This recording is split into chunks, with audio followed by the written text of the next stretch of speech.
देखिए जैसे एक बेसिक क्वेश्चन अगर हम लोग करते हैं, बेसिक क्वेश्चन है जैसे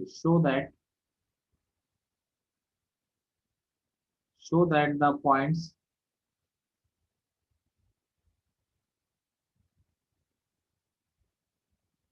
1,5, 2,4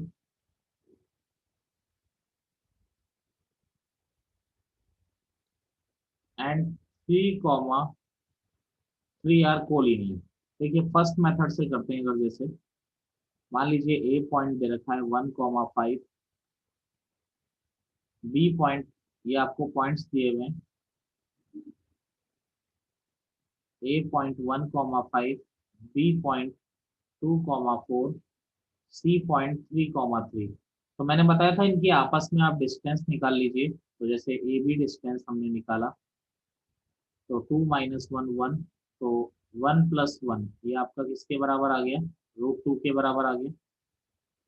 ऐसे बीसी डिस्टेंस निकाला, बीसी डिस्टेंस क्या हो गया, 3 - 2 1, और 4 - 3 1, ये भी किसके इक्वल आ गया, √2 के इक्वल आ रहा है। बीसी 3 - 2 और 4 - 3, सी ए डिस्टेंस को निकालते हैं अगर, तो 3 - 1 यानी 2 का स्क्वायर, और 3 - 5 अगेन 2 का स्क्वायर। तो ये आपका क्या आ रहा है, अगर आप ध्यान देते हैं तो 4 + 4 यानी √8, यानी कि आपका क्या आ गया, 2√2। तो तो क्लियरली हमको दिखाई दे रहा है, यहाँ पे क्लियरली क्या दिखाई दे रहा है आपको कि C A is equal to क्या आ रहा है, A B plus B C. Clearly दिखाई दे रही है ये चीज कि C A is equal to, यानी इनमें आपस में एक लीनियर रिलेशन दिखाई दे रहा है आपको। तो हम ये कह सकते हैं कि A B C are collinear.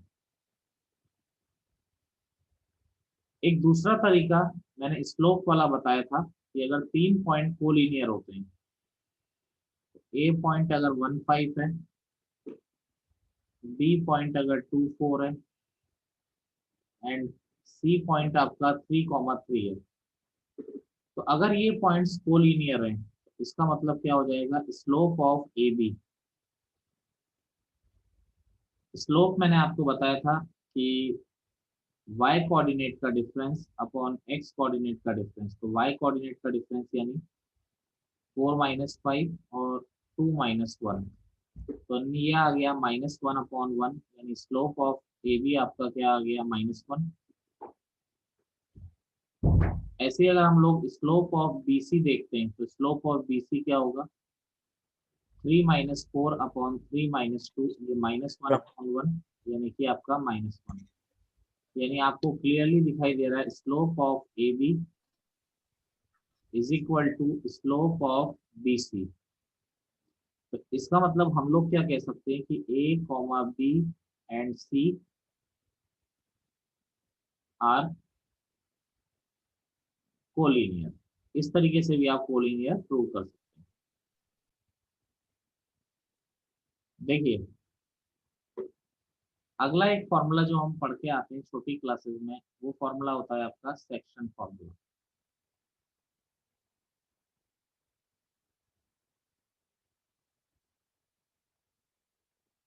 देखिए सेक्शन फॉर्मूला क्या होता है, इसमें दो चीजें आती है। सबसे पहला पॉइंट आता है आपका, सबसे पहला पॉइंट आता है इंटरनल डिवीजन। यानी इंटरनल डिवीजन का मीनिंग क्या होता है, जैसे मान लीजिए एक पॉइंट ये ए है, ये पॉइंट है x1 y1, ये कोई बी पॉइंट है, ये दूसरा पॉइंट आ रहा है आपका x2 y2। इस लाइन पे कोई अंदर कोई तीसरा पॉइंट लाई कर रहा है, जैसे मान लीजिए ये सी पॉइंट लाई कर रहा है, और इसको ये अगर m/n में डिवाइड कर रहा है। पहली चीज तो हमें ये क्लियर होना चाहिए कि m/n का मतलब क्या होता है। m/n का मतलब होता है, m मतलब इस डिस्टेंस और इस डिस्टेंस के रेशो को हम लोग क्या कहते हैं, m/n कहते हैं। तो यानी कि m/n जो हो गया, यानी कि AC distance upon BC distance का जो रेशो होता है वो आपका क्या होता है, m/n। ठीक है। तो अब ये फॉर्मूला कैसे आता है, वो तो खैर जबरदस्ती की एक लंबी चौड़ी ज्योमेट्रिकली चीज हो जाएगी, उससे हमारा मतलब भी नहीं है। मैं आपको डायरेक्ट फॉर्मूला लिखा रहा हूँ। तो सी पॉइंट के कोऑर्डिनेट क्या होते हैं, मुझे मालूम है आप लोगों को आता है, आप लोगों ने m1/m2 करके 10th में पढ़ा था। क्या था फॉर्मूला हमारा? mx2 plus nx1 upon m plus n, my2 plus ny1 upon m plus n। तो ये बात आपको पता नहीं चाहिए कि m/n, अधिकतर बच्चे ये जान ही नहीं पाते हैं कि m/n क्या है। m मतलब ये डिस्टेंस और इस डिस्टेंस का रेशो है आपका, ठीक है। अगर मान लीजिए इसी में एक स्पेशल केस में बना देता हूँ कि मिड पॉइंट, मिड पॉइंट क्या होता है? तो मिड पॉइंट ये होता है, 1:1। बिल्कुल सही, मिड पॉइंट होता है कि 1:1 में जो क्या कर रहा है आपका, ये मिड पॉइंट है जो 1:1 में इसको डिवाइड कर रहा है, तो वही मिड पॉइंट हो गया। तो जो मिड पॉइंट के कोऑर्डिनेट हो जाते हैं, तो इस फॉर्मूले को अगर हम लगाते हैं तो क्या हो जाता है, x1 plus x2 upon 2, y1 plus y1 plus y2/2। y1 plus y2/2, ये मिड पॉइंट का आपका क्या हो जाता है, फॉर्मूला हो जाता है। अब इसके बाद देखिए दूसरा आ गया,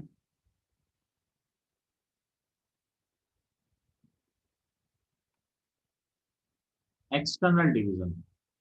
अगर ये सी पॉइंट जो है डिवाइड करने वाला ये अंदर लाई कर रहा है तो इसे इंटरनल डिवीजन कहते हैं। अगर ये दोनों को ज्वाइन करने वाली लाइन के बाहर लाई कर रहा है तो इसे एक्सटर्नल डिवीजन कहते हैं। यानी ये जो ए पॉइंट है, अगर हमारा ये x1 y1, B point x2 y2, ये कोई सी पॉइंट बाहर है जो इस लाइन सेगमेंट को m/n में डिवाइड कर रहा है।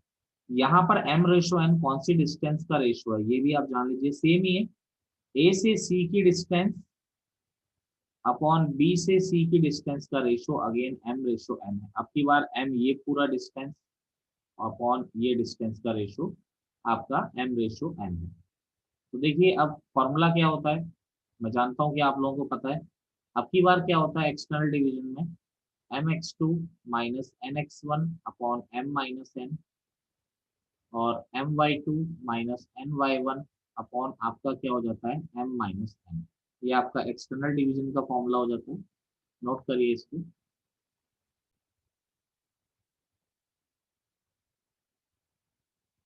देखिए प्रॉब्लम है हमारा, find the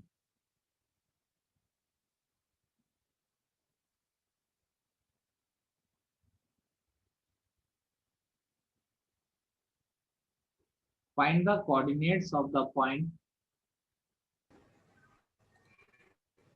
find the coordinates of the point which divides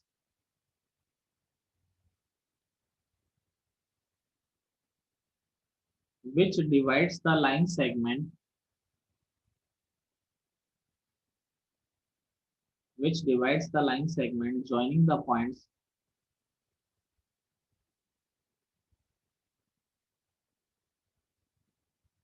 joining the points 5 comma minus 2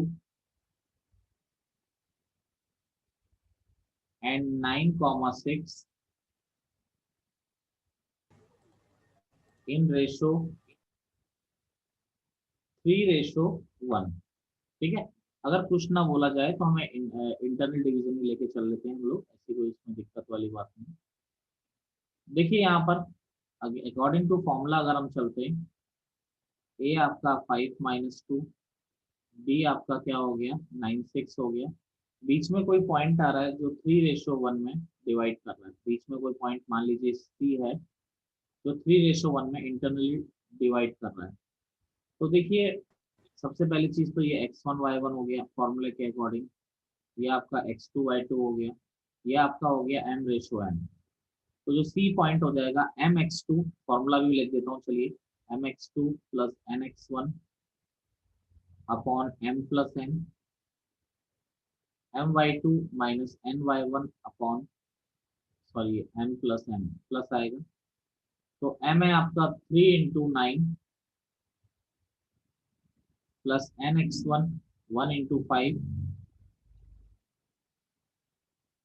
upon m plus n यानी 3 + 1 4, mx2 यानी 3 × 9 प्लस, एक minute, my2 3 × 6 plus ny1 1 × -2 upon m plus n। तो सी हो गया 27 प्लस 5, कितना हो गया आपका 32/4, और यहाँ हो गया 18 - 2, ये हो गया 16/4। तो जो सी पॉइंट आ गया ये 8,4 आपका क्या हो गया, सी पॉइंट आ गया। ठीक है, बड़ी आसानी से हम लोग इसको निकाल सकते हैं।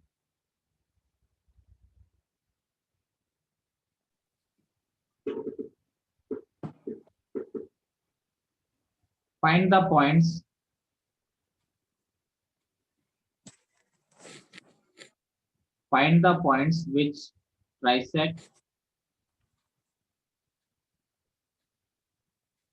which trisect the line segment. Find the points which trisect the line segment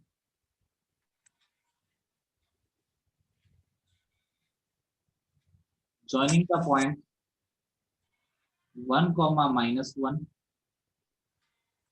and 3, 2। देखिए आपका क्वेश्चन है कि इस लाइन सेगमेंट को ट्राइसेक्ट करने वाले पॉइंट्स के कोऑर्डिनेट निकालिए। ट्राइसेक्ट वर्ड का मतलब क्या होता है, 3 इक्वल पार्ट। तो 3 इक्वल पार्ट में डिवाइड करने के लिए आपको 2 पॉइंट की जरूरत होगी। यस यानी आपको कौन सा निकालना है, पी और क्यू पॉइंट निकालना है। तो क्वेश्चन का मतलब ये है कि 2 पॉइंट निकालने, पी और क्यू, क्योंकि ट्राइसेक्ट करने के लिए 2 पॉइंट की जरूरत होती है। तो आपको पी और क्यू 2 पॉइंट यहाँ पर निकालने हैं। तो देखिए अब यहाँ पर पी पॉइंट के अगर मैं देखूं तो पी पॉइंट के इधर क्या है, 2 इक्वल पार्ट है, और यहाँ पर कितने पार्ट है, एक ही इक्वल पार्ट है। 1:2 1:2 जो है किस रेशो में डिवाइड कर रहा है, 1:2 में क्या कर रहा है, डिवाइड कर रहा है। ऐसे अगर मैं क्यू पॉइंट के लिए बात करूं तो क्यू पॉइंट के यहाँ पर 2 इक्वल पार्ट है, और यहाँ पर क्या है आपका एक ही इक्वल रेट पार्ट है। तो इसके लिए क्या रेशो बन जाएगा आपका, 2:1 इसके लिए आपका बन जाएगा। ये लाइन क्लियर है सबको? Yes sir. Yes sir. तो पी पॉइंट्स के लिए देखिए, यहाँ पर ए आ गया आपका 1 - 1, और बी आ गया आपका 3, 2। तो ये पी पॉइंट जो है आपका 1:2 में इंटरनली डिवाइड कर रहा है। देखिए फॉर्मूला तो सबकी नजर में होना ही चाहिए, हम बार बार मैं फॉर्मूला भी लिखूंगा, तो देखिए एक बार और लिख देता हूँ। mx2 + nx1/m + n, my2 + ny1/m + n। तो ये x1 y1 हो गया, ये mn हो गया। तो यहाँ पर निकालूं तो mx2 यानी 3 + ny1 यानी 2/m + n। देखिए यहाँ पर my2 यानी 2 + ny1 - 2/m + n, ये आ गया। तो p पॉइंट आ गया 5/3 और 0। ऐसे अगर हम यहाँ पर q पॉइंट के लिए बात करते हैं तो q पॉइंट के लिए क्या आ गया, a पॉइंट हो गया 1 - 1, और b पॉइंट हो गया 3, 2। तो q पॉइंट के लिए जो रेशो लगेगा वो क्या लगेगा आपका, 2:1 लगेगा। अब यहाँ पर अगर फॉर्मूला लगाते हैं हम लोग, same formula, mx2 + nx1/m + n, my2 2 × 2 4 + ny1/m + n। तो q पॉइंट हो जाएगा 7/3 और 3/3 यानी कि 1। तो q पॉइंट हो जाएगा 7/3, 1 आपका क्या हो जाएगा, ये q पॉइंट हो जाएगा। नोट डाउन करिए। उसका एक जनरल फॉर्मूला भी मैं आपको लिखा दूंगा, लेकिन उससे पहले एक न्यूमेरिकल फॉर्म में क्वेश्चन करा देता हूँ।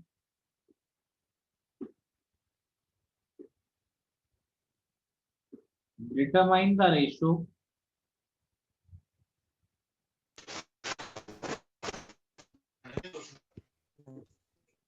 in which y minus x plus 2 equal to 0, in which y minus x plus 2 equal to 0 divides the line joining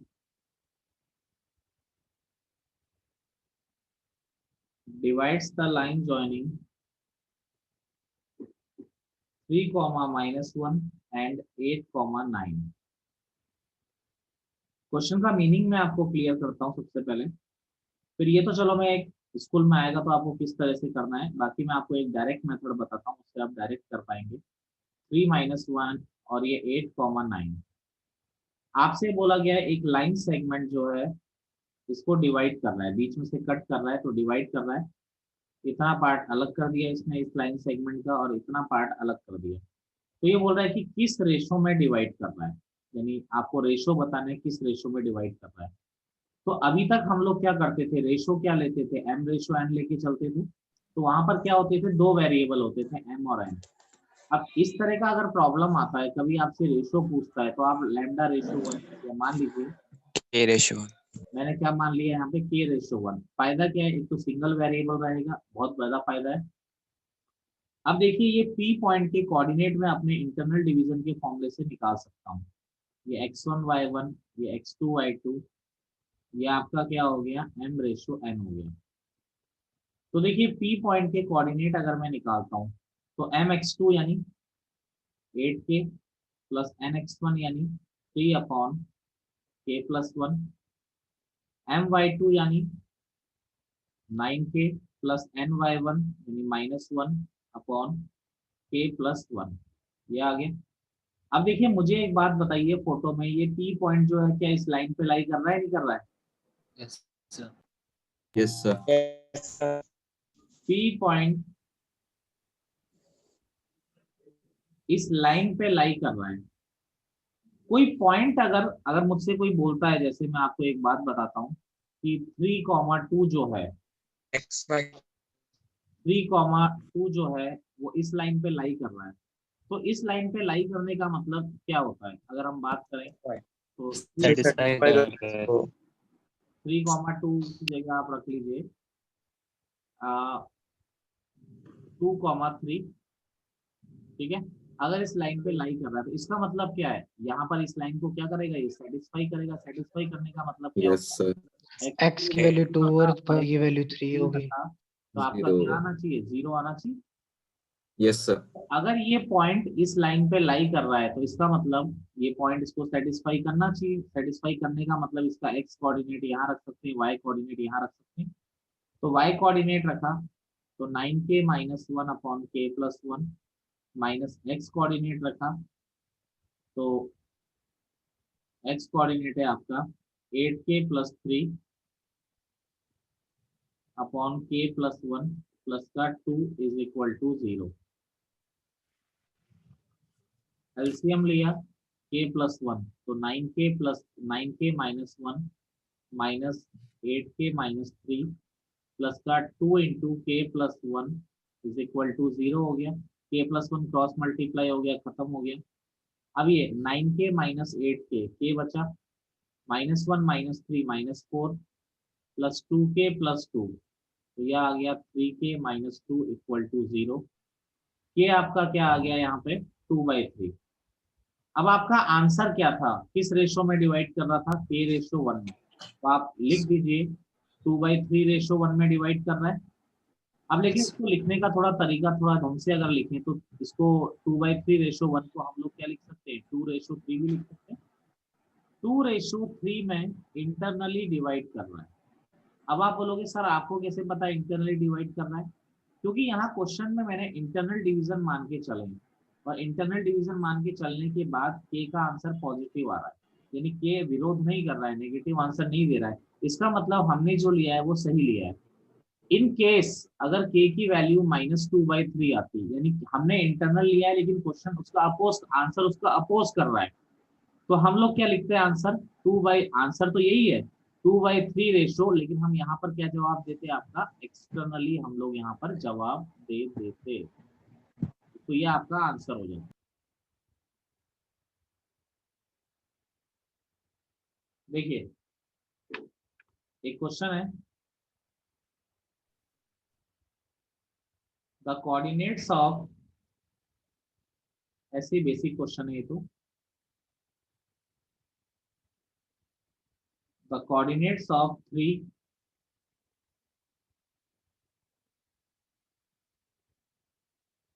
three consecutive vertices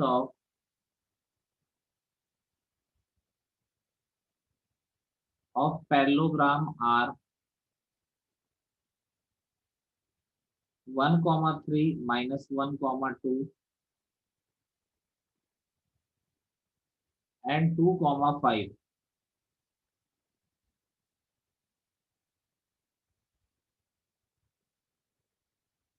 Then find the coordinate of fourth vertex. तो 3 coordinate आपको parallelogram के अगर दे दिए जाते हैं, आपसे बोला जाता है फाइंड द फोर्थ वर्टेक्स। बड़ा आसान सा क्वेश्चन होता है। 3 कोऑर्डिनेट आपको पैरेललोग्राम के अगर दे दिए गए हैं, हमसे अगर फोर्थ वर्टेक्स पूछा जा रहा है, बड़ी आसानी से हम बता सकते हैं। जैसे ए है आपका 1,3, बी है -1,2, सी है 2,5 और डी है h,k। आपसे डी मैंने मान लिया h,k, तो हमें h,k निकालना है। कल मैंने एक चीज आपको बताई थी कि चारों के जो डायगोनल होते हैं वो आपस bisect each other. Bisect each other होने का मतलब कि मिड पॉइंट ऑफ AC, ये शॉर्टकट मेथड है, is equal to mid point of BD।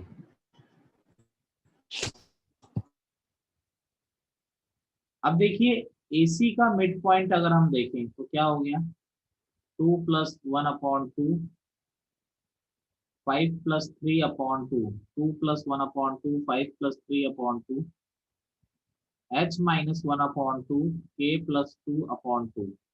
ठीक है, ये आ गया 3/2 और ये क्या आ गया 4। यहाँ आ गया h - 1/2, k + 2/2। अब दोनों इक्वल है क्योंकि पॉइंट्स तो सेम ही है, तो यानी h - 1/2 इज इक्वल टू 3/2 के बराबर होगा। h किसके बराबर होगा, 4 के। k + 2/2 4 के बराबर है, k + 2 किसके बराबर आ गया 8 के, और k बराबर आ गया 6 के। तो जो पॉइंट हो गया वो आपका पॉइंट क्या हो गया, आपका 4,6 आपका क्या हो गया, पॉइंट हो गया। तो ये जो डी पॉइंट आ गया, ये सीधा सीधा आपने तुरंत ही इस फॉर्मूले से 4,6 निकाल लिया।